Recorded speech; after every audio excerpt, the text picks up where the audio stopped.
Hello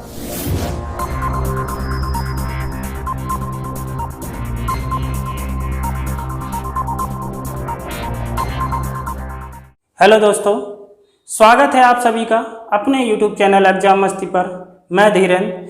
आज इस video में हम बात करेंगे समय और दूरी। समय और दूरी का एक दूसरा क्लास है।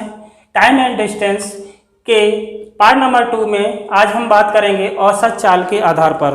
औसत चाल के आधार पर कुछ क्वेश्चन मैंने नोट कर रखे हैं। इन प्रश्नों को हल करने से पहले जो 2-3 कॉन्सेप्ट हैं वो आपको जानना आवश्यक है। पहला पॉइंट क्या है, समझते हैं कि जब अलग अलग दूरियों को अलग अलग चाल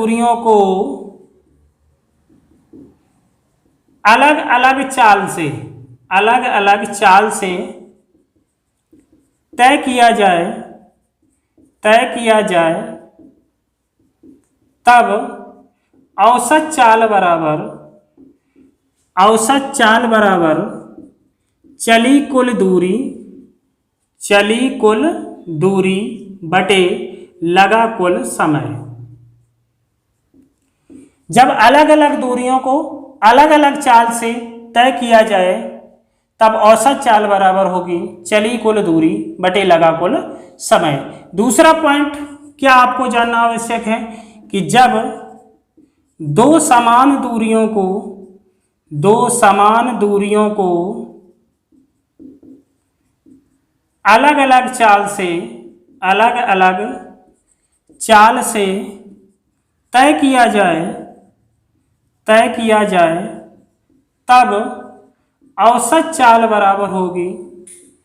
तब औसत चाल बराबर होगी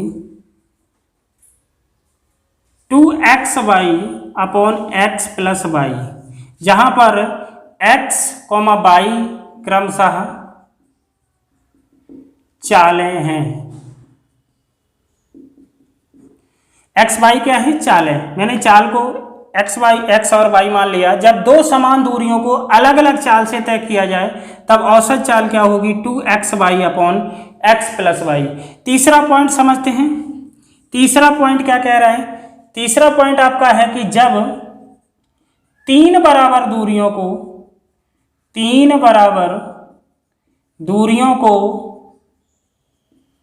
अलग अलग चाल से तय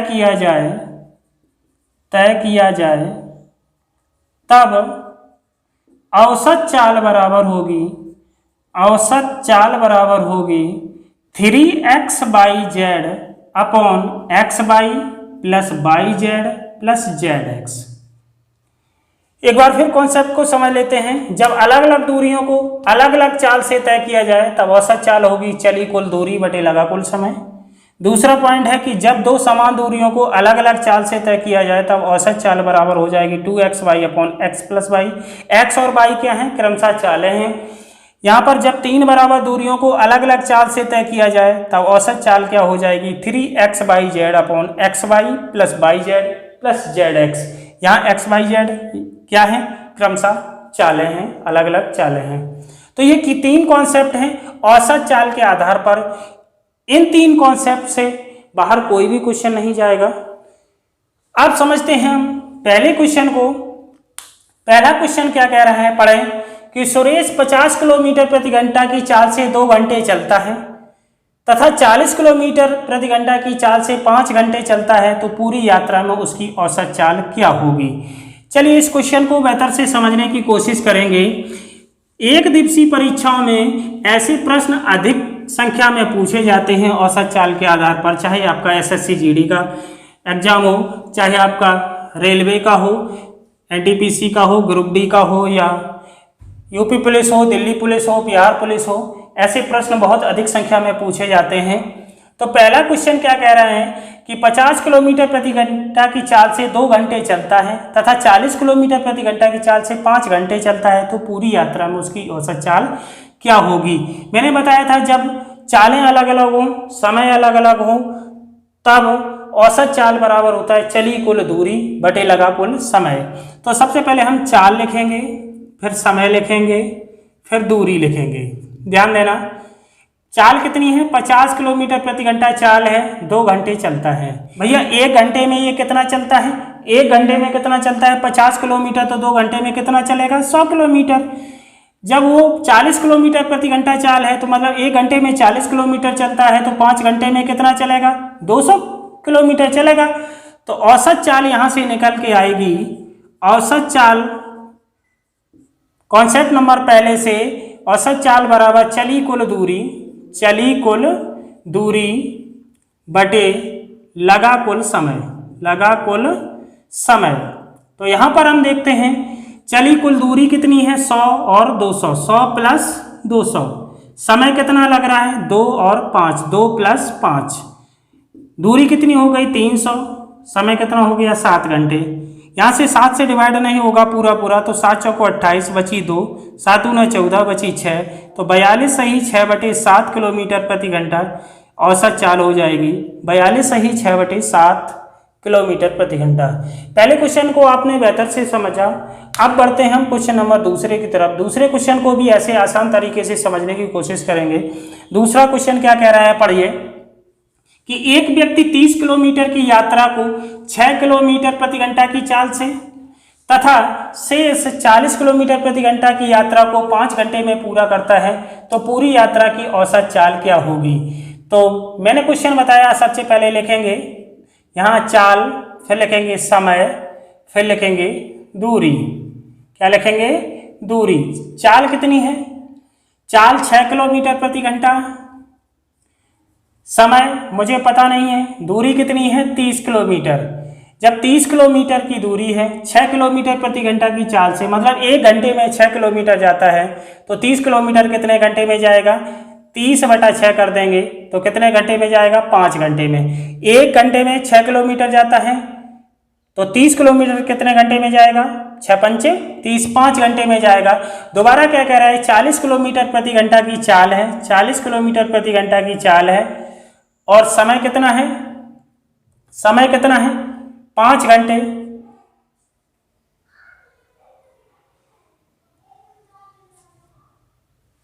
यहां भी दूसरे क्वेश्चन में थोड़ा यहां पे गलत नोट हुआ है, तो यहां 4 से 40 किलोमीटर प्रति घंटा की यात्रा को नहीं है, 40 किलोमीटर है केवल। क्या है यहाँ पर, 40 किलोमीटर है। तो यहां पर समझने की कोशिश करेंगे पुनः कि दूरी कितनी है, 40 किलोमीटर है, और समय कितना है, 5 घंटे है। समय कितना है, 5 घंटे है। तो मुझे औसत चाल निकालनी है, तो औसत चाल बराबर क्या होगा, चली कुल दूरी। क्या होगा, चली कुल दूरी बटे लगा कुल समय। जरा गौर करना, चली कुल दूरी कितनी है, 30 + 70, 30 + 40, कुल दूरी कितनी है, 30 + 40 बटे समय कितना है, 5×5, 40 30 कितना हो गया, 70/10, बिंदी से बिंदी कट गई, 7 किलोमीटर प्रति घंटा, 7 किलोमीटर प्रति घंटा औसत चाल हो जाएगी। तो यहाँ पर दूसरे क्वेश्चन को आपने बेहतर से समझा। अब बढ़ते हैं हम क्वेश्चन नंबर तीसरे की तरफ। तीसरा क्वेश्चन क्या है, पढ़िए, यदि दो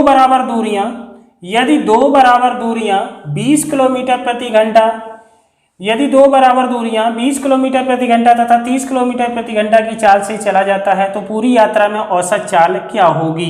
जब दो बराबर दूरियां, मैंने कॉन्सेप्ट नंबर दूसरे में बताया था आपको, जब दो बराबर दूरियों को अलग अलग चाल से तय किया जाता है तो पूरी यात्रा में औसत चाल बराबर होती है 2xy/x + y। क्या होती है, 2xy/x + y। कब होती है, जब दो बराबर दूरियों को अलग अलग चालों से तय किया जाता है, तो औसत चाल कितनी होती है, 2xy/x + y। यहाँ पर तीसरे क्वेश्चन में x बराबर दे रहा है 20 किलोमीटर प्रति घंटा, कितना दे रहा है, x बराबर 20 किलोमीटर प्रति घंटा, y बराबर दे रहा है 30 किलोमीटर प्रति घंटा। यहाँ पर औसत चाल क्या हो जाएगी, औसत चाल क्या होगी, औसत चाल बराबर हो जाएगा 2xy/x + y। बहुत ही आसान तरीके से समझने की कोशिश करेंगे। तो 2x का मान 20, y का मान 30 बटे 20/30, तो 2 × 30 × 20, 30 20 कितना हुआ, 50 हुआ। यहाँ 0 से 0 काट देंगे, 5 चौको 20, 5 चौको 20, 2 × 6 = 24, यहाँ पर आंसर कितना आने वाला है 24 किलोमीटर प्रति घंटा। औसत चाल कितनी आएगी 24 किलोमीटर प्रति घंटा। इस क्वेश्चन का सही आंसर हो जाएगा। अब बढ़ते हैं क्वेश्चन नंबर चौथे की तरफ। चौथा क्वेश्चन पढ़िए ध्यान से। चौथा क्वेश्चन है कि कोई विद्यार्थी अपने स्कूल 40 किलोमीटर प्रति घंटा की चाल से जाता है तथा वापस 50 किलोमीटर प्रति घंटा की चाल से वापस आता हो तो पूरी यात्रा में उसकी औसत चाल क्या होगी। कोई विद्यार्थी अपने स्कूल 40 किलोमीटर प्रति घंटा की चाल से जाता है और 50 किलोमीटर प्रति घंटा की चाल से वापस आता है तो पूरी यात्रा में उसकी औसत चाल कितनी होगी। जरा ध्यान दें, जब कोई बच्चा या कोई विद्यार्थी अपने घर से स्कूल जाता है और स्कूल से घर आता है तो दूरी बराबर हुई ना। घर से स्कूल गया, स्कूल से घर आया, तो बीच की दूरी दोनों बराबर है कि नहीं।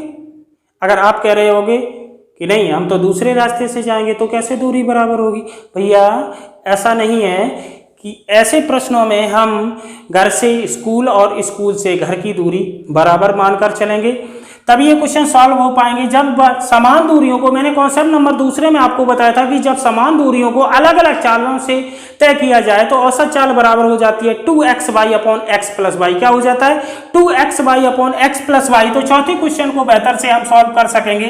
2x का मान 40 है, y का मान 50 है। 2xy upon x plus y 40 प्लस 50। जरा गौर करना, 2 गुणा 40 गुणा 50, 40 50 हो जाएंगे 90, 0 से 0 डिवाइड हो जाएगा। यहाँ पर 9 से कोई नहीं कट रहा है, 2 चौको 8, 8 पंच 40, 400 हो जाते हैं बटा 9। 9 का भाग लगाएंगे, 9 चौको 36 बची 4, फिर 40 हो गई, 9 चौको 36 फिर बची 4, 44 सही 9, 44 सही 4 बटा 9 किलोमीटर प्रति घंटा औसत चाल होगी। औसत चाल कितनी होगी 44 सही 4 बटा 9 किलोमीटर प्रति घंटा। इस क्वेश्चन का सही आंसर होगा। चलिए हम बढ़ते हैं क्वेश्चन नंबर 5वें की तरफ। 5वां क्वेश्चन क्या कह रहा है, 5वें क्वेश्चन को पढ़ें। कोई व्यक्ति 3 बराबर दूरियां क्रमशः 20 किलोमीटर प्रति घंटा, 30 किलोमीटर प्रति घंटा तथा 40 किलोमीटर प्रति घंटा की चाल से तय करता है तो उसकी औसत चाल कितनी होगी। मैंने कॉन्सेप्ट नंबर तीसरे में आपको बताया था जब 3 बराबर दूरियों को अलग अलग चालों से तय किया जाए तो औसत चाल बराबर होती है 3xyz upon xy plus yz plus zx। बताया था। यहाँ पर x का मान दे रहा है, x का मान दे रहा है 20, y का मान कितना दे रहा है 30 और z का मान कितना दे रहा है 40। तो औसत चाल बराबर हो जाएगी, यहाँ पर समझने की कोशिश करेंगे। औसत चाल बराबर 3xyz upon xy plus yz plus zx। बहुत ही आसान फॉर्मूला है, आप याद कर सकते हो। 3x का मान 20, y का मान 30, z का मान 40 बटे xy, इनका मल्टीप्लाई करेंगे तो 2 तिया 6, 600 हो जाएंगे, प्लस yz इनका करेंगे 3 चौको 1200 हो जाएंगे, प्लस zx 40 और 20 का करेंगे तो 4 दूना 800 हो जाएगा। x और y 2 तिया 6 मतलब 600, फिर yz 3 चौको 1200, फिर zx 4 दूना 800। तो यहाँ पर समझने की कोशिश करेंगे। 3 गुणा 20 गुणा 30 गुणा 40 बटे 12 8 20, 2000 इधर हो गए, 600 इधर, तो कितना हो गया 2600। कितना हो गया 2600। 0 से 0 डिवाइड हो जाएंगे। अब यहाँ 3 से तो कटेगा नहीं, 2 से कट सकता है, 2 दूना 4, 2 एकम 2, 2 तिया 6। यहाँ पर कितना बचा, यहाँ 3 बचा। 3 गुणा 20 गुणा 3 गुणा 2 बटे कितना बच रहा है 13। यहाँ पर मल्टीप्लाई करेंगे, 3 तिया 9 दूनी 18 दूना 36, कितना बचा 360 बटे 13। यहाँ से 13 से डिवाइड नहीं होगा तो 13 दूनी 26, 13 दूना 26 बची कितना 10, तो हो जाएंगे 100। अब 13 सत्ते 91, 13 सत्ते 91 बचा कितना 9, तो 27 सही 9 बटे 13। 27 सही 9 बटे 13 इस क्वेश्चन का आंसर हो जाएगा किलोमीटर प्रति घंटा। औसत चाल इस क्वेश्चन में कितनी आएगी 27 सही 9 बटे 13। आपने इस क्वेश्चन को बेहतर से समझने की कोशिश की, आशा करते हैं समझ में आया होगा। क्वेश्चन नंबर 6वें की ओर बढ़ते हैं। क्वेश्चन नंबर 6वां पढ़िए। क्वेश्चन नंबर 6वां कह रहा है कि सुमन 6 घंटों तक 5 किलोमीटर प्रति घंटा की गति से यात्रा करती है और अगले 3 घंटे 6 किलोमीटर प्रति घंटा की गति से यात्रा करती है, तो पूरी यात्रा में उसकी औसत चाल क्या होगी।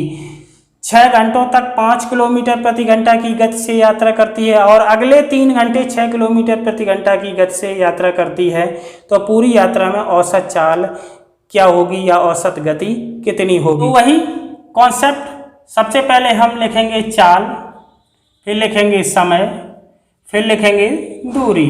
चाल कितनी है? चाल 5 किलोमीटर प्रति घंटा है। समय कितना है? 6। दूरी कितनी चलेगा? 5 छक्का 30 किलोमीटर। दोबारा में क्या कह रहे हैं? 6 किलोमीटर प्रति घंटा चाल है, समय 3 घंटे है, तो 6 तिया 18 किलोमीटर चलेगा। तो औसत चाल हो जाएगी, औसत चाल हो जाएगी, चली कुल दूरी, दूरी कितनी चली आप? 30 + 18। समय कितना लगा? 6 + 3, 30 और 18 कितना होता है? 48। 6 3 9। यहाँ से इसको डिवाइड करेंगे, 3 से डिवाइड हो जाएगा, 3 तिया 9, 3 एकम 3, बचा 1, 3 छक्का 18, 16/3, 3 पंचे 15, बची 1, 5 सही 1/3, 5 सही 1/3 किलोमीटर प्रति घंटा औसत चाल हो जाएगी। 5 सही 1/3 किलोमीटर प्रति घंटा इस क्वेश्चन का सही आंसर होगा। आशा करते हैं ये टाइप आपको जो मैंने पढ़ाया औसत चाल के आधार पर ये बेहतर से आपको समझ में आया होगा। एक दिवसीय परीक्षाओं में इससे कम से कम एक क्वेश्चन तो आता ही आता है। कोई भी एक दिवसीय परीक्षा में आप जाएं, चाहे रेलवे की, चाहे पुलिस की, चाहे SSC GD, किसी भी परीक्षा में आप जाएं तो एक क्वेश्चन औसत चाल से 100% पूछा जाता है। परीक्षा की दृष्टि से ये पार्ट बहुत ही इम्पोर्टेंट है। आशा करते हैं ये वीडियो आपको अच्छा लगा होगा। यदि अच्छा लगा हो तो वीडियो को लाइक व शेयर अवश्य किया करें। यदि हमारे चैनल पर नए आए हैं तो चैनल को सब्सक्राइब व बेल आइकन को प्रेस अवश्य कर दें ताकि आने वाली वीडियो की नोटिफिकेशन आपको मिलती रहे। मिलते हैं समय और दूरी, टाइम एंड डिस्टेंस के क्लास नंबर 3 में फिर से एक बार। तब तक के लिए जय हिंद, वंदे मातरम।